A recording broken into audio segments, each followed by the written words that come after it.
12장 1절로 14절입니다.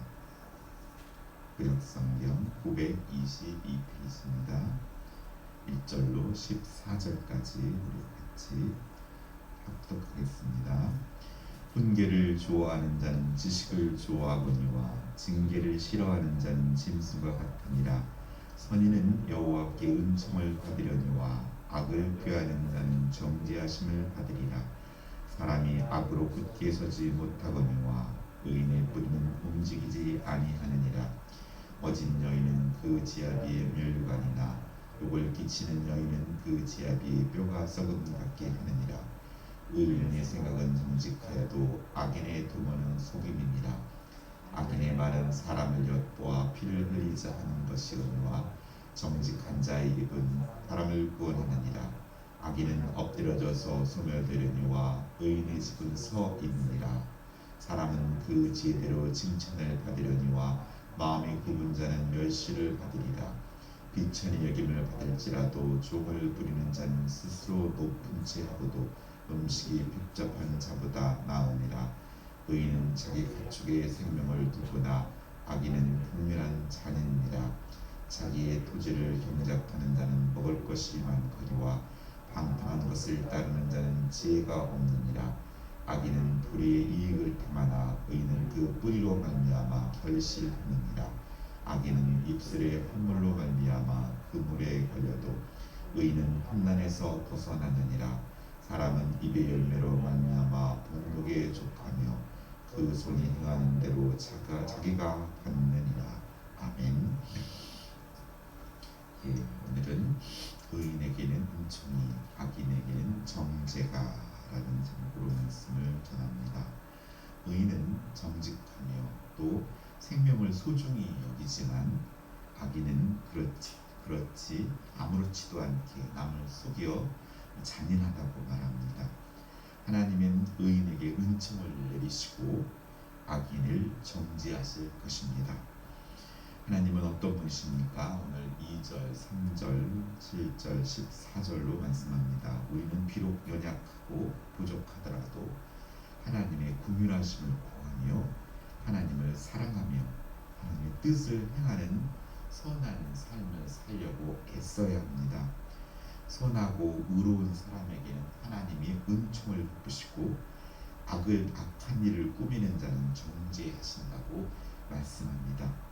그러니 악인에게는 멸시와 넘어짐이, 의인에게는 칭찬과 굳게 섬이 따를 것입니다. 하나님은 뿌린 대로 거두게 하십니다. 이 땅에서도 우리가 울며 씨를 뿌리는 자는 정녕 기쁨으로 땅을 거둔다 하였습니다. 이 땅을 살아가면서도 우리가 직장에서 사업장에서 열심히 성실히 수고해야 하고 또 영적인 것도 복음의 씨앗도 뿌려야 하나님께서 거두게 하십니다. 뿌리지도 않고 가만히 있어서 되는 것은 없습니다.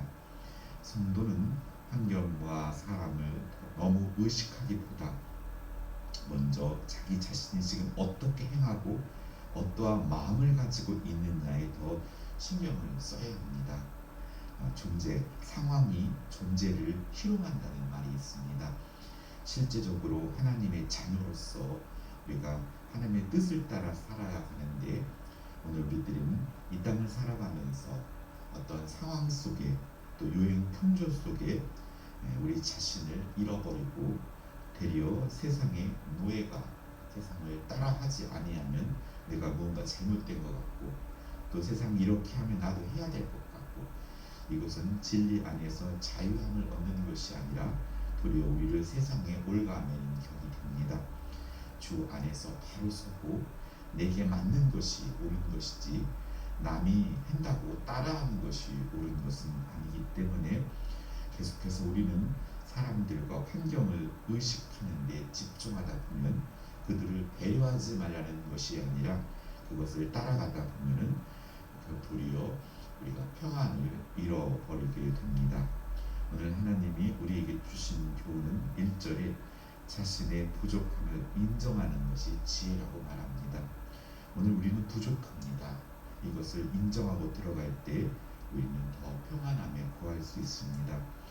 배워서 자기 결함을 고치려 하지 않고 자기는 안전하다고 생각하는 것이 가장 큰 어리석음입니다.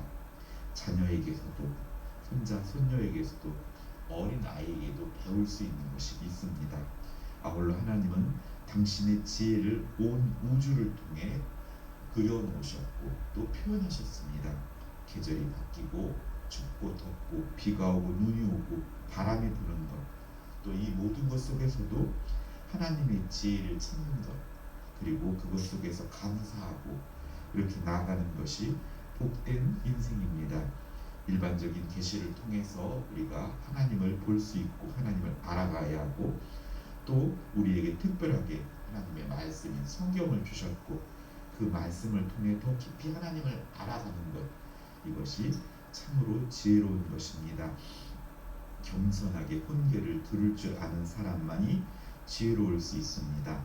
지금까지 행해왔던 것, 또 나의 부족하고 내가 가리고 싶은 것들을 자꾸 가리다 보면 그것이 고착화되고 어느 순간인가 그걸 누군가 건드리면 화가 나고 분노가 발휘하지만 이 모든 것들은 감출 것이 아니라 하나님께 내어놓고 치료받아야 할 것들이기 때문입니다. 하나님께서는 그 아픔과 고통으로부터 자유함을 얻고 주 안에서 마음껏 함께 즐거워하고 행복하길 원하시는 것이 하나님의 뜻입니다. 징계를 싫어하는 자는 과거를 반성하지 못하고 미래에 대하여 생각지도 않기 때문에 짐승과 다를 것이 없다고 말합니다. 많은 사람들은 이 세상에 태어났다 치고 이렇게 시작합니다. 어디서 와서 어디로 가야 할지도 알지 못합니다. 그것은 생각조차 하지 않습니다. 당장 있는 것 먹고 살아있을 때 즐기고, 이것이 짐승과 다를 바가 뭐가 있겠습니까? 하여 하나님께서 우리에게 지혜를 주시고 하나님의 영이 깨닫게 해주지 않는다면 우리가 어디로 와서 어디로 가는 그런 하나님의 말씀, 이 진리의 길을 우리가 깨달을 수 없는 것입니다. 그렇기 때문에 우리가 하나님께 간구하고 기도하고 또 우리가 사랑하는 이들을 위해 우리가 중보 기도를 해야 합니다. 잘못했을 때 마땅히 자기 잘못을 인정하고 앞날을 위해 잘못된 것을 고칠 수 있도록 징계를 순순히 받아들일 수 있는 것, 그것은 마음의 상처가 아니라 하나님께로부터 치료받은 자들이, 건강한 자들이, 영적으로 건강한 자들이 할 수 있는 일입니다. 오늘 4절에 부부는 한 몸이라고 말합니다. 한 몸, 부모를 떠나서 한 몸이 되는 것입니다. 나의 어짐은 배우자에게 더 없는 찬란한 명예가 되고 나의 어리석음은 배우자에게 더 없는 쓰라린 고통이 됩니다. 우리의 몸의 한 부분이 아프면 온몸이 아프듯이 부부는 그렇게 한 지체의 의식을 가져야 합니다. 나는 어떤 배우자입니까? 좋은 배우자로 지혜로운 배우자가 되기 위해 힘써야 할 것입니다. 성도는 어진 아내가 되어야 하고 또한 어진 아내를 택하는 지혜자들이 되어야 합니다. 또 더 나아가서 우리의 자녀들로 어진 아내를 택하도록 그들에게 이끌어 주어야 합니다. 오늘 5절로 6절로 13절은 우리가 자신의 생각을 살피는 일에 더욱 마음을 쏟을 때 바른 행위로 살 수 있게 된다고 말씀합니다. 이것이 바로 의인이며 어떠한 상황에서도 정직합니다. 의인은, 악인은 우리에게 유리하도록 남을 속입니다. 의인은 정직함 덕분에 억울한 사람으로 살아갈 수 있지만 악인은 거짓말 때문에 무고한 사람을 죽게 합니다. 우리가 아무런 생각 없이 한 말이 사람으로 하여금 미처 생각지도 못한 어려움을 당하게 할 수 있으니 믿는 이들은 이 말을 조심하는 것이 악인의 길에서 벗어나는 첫 걸음이라 할 수 있습니다. 특별히 말만이 아니라 요즘 시대는 문자를 보내고 또 댓글을 달고 또 표정까지도 이 모두가 언어입니다. 그렇기 때문에 오늘 우리의 삶 속에서 이런 것들을 조심하면서 자신을 다스릴 수 있고 걸러낼 수 있는 그런 정제된 언어와 행동이 믿는 우리들에게 필요합니다. 그래서 우리가 예수 그리스도의 성품을 닮아가야 할 것입니다. 내게 손해가 되더라도 정직하게 말하는 것, 그것이 의인의 진면모입니다. 결국 악인은 거짓말 때문에 함정에 빠지지만 의인은 정직한 덕분에 위기를 모면하게 될 것입니다. 9절로 지혜로운 사람은 남이 나를 어떻게 보는지가 아니라 내가 실제로 어떤 사람인지를 중요하게 생각하는 사람입니다. 이것도 이 세상을 살아가면서 우리에게 큰 덕목인가 싶습니다. 남의 시선을 지나치게 의식하다 보면 진짜 자기를 잃어버리고 거칠에만 치중하게 되기 때문입니다. 과시와 허세를 내려놓고 내실을 다지는데 우리는 집중해야 합니다. 10절에 의인은 생명을 존중하며 다른 생명의 감정과 고통에 민감하다고 말합니다. 사람뿐 아니라 동물에게도 같은 태도를 보인다고 합니다. 이는 하나님의 긍휼을 반사하고 있는 것입니다. 오늘 우리가 예수님을 따른다면 예수님의 성품이 성령을 통하여 고스란히 내 안에, 내 양심 안에 이렇게 성장하게 되고 또 똑같이 따라가게 됩니다. 부부가 닮는다는 말은 그런 의미에서 또 영적으로 또 이런 부분이 있습니다. 반면 악인은 생명을 경시하며 잔인하다고 합니다. 악인이 사람을 긍휼히 여긴다 해도 그 속에는 자신의 욕망을 채우려는 간교함이 숨어 있습니다. 삼손과 드릴라의 이야기처럼 진심으로 사랑하는 것이 아니라 보여줄 것 같이 모든 것들을 나눴음에도 불구하고 그 속에 간교함이 숨어 있는 것을 그 속에 너무 빠져 있으면 알아차리지 못합니다. 결국 머리가 깎이고 힘이 다 눈이 뽑히고 그 후에야 깨닫습니다. 그렇기 때문에 우리의 지혜는 영적인 것을 잘 분별해야 합니다. 요즘 아이들, 어린이들과 동물을 향한 학대가 끊이지 않는 요즘 약한 존재의 생명과 감정을 존중하는 것, 그것이 의인의 결실함입니다. 그렇기 때문에 오늘 모든 것들이 하나님 앞에서 우리가 우리 내면에 어떠한 의도로 시작하는지, 어떠한 그 의도가 너무나 중요하다 하겠습니다. 오늘 끝으로 11절로 12절 보면서 자기 수고로 결실한 열매를 먹으려 하지 않고 남의 열매로 배부리라는 것은 어리석을 뿐만 아니라 악한 일입니다. 일한 만큼 주어지는 소득을 기쁨과 만족으로 삼아야 합니다.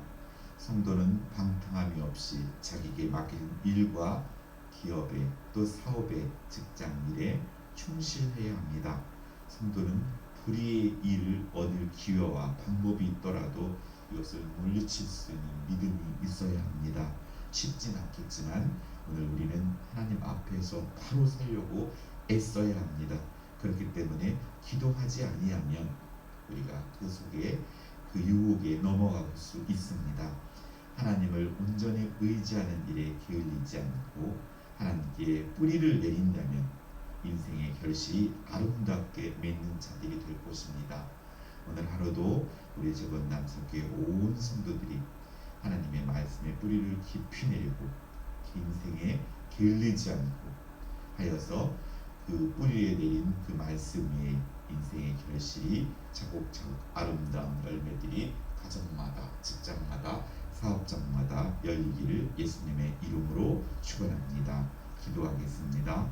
하나님 아버지 감사드립니다. 또 한 주간을 힘차게 달려왔습니다.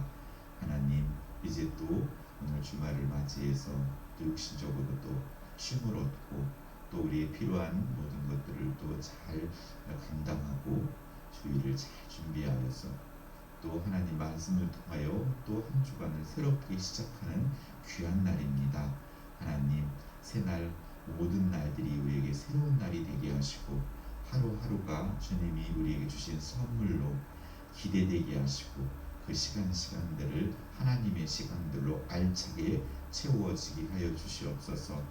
불의한 이익에 욕심내지 않고 어떠한 상황에서도 정직하고 성실하게 살아갈 수 있도록 아버지 하나님 도와주시옵소서. 감사드리며 예수님의 이름으로 기도합니다. 아멘. 주기도문하겠습니다. 하늘에 계신 우리 아버지, 아버지의 이름을 거룩하게 하시며 아버지의 나라가 오게 하시며 아버지의 뜻이 하늘에서와 같이 땅에서도 이루어지게 하소서. 오늘 우리에게 일용할 양식을 주시고 우리가 우리에게 잘못한 사람을 용서하여 준 것 같이 우리 죄를 용서하여 주시고 우리를 시험에 빠지지 않게 하시고 악에서 구하소서. 나라와 권능과 영광이 영원히 아버지의 것입니다.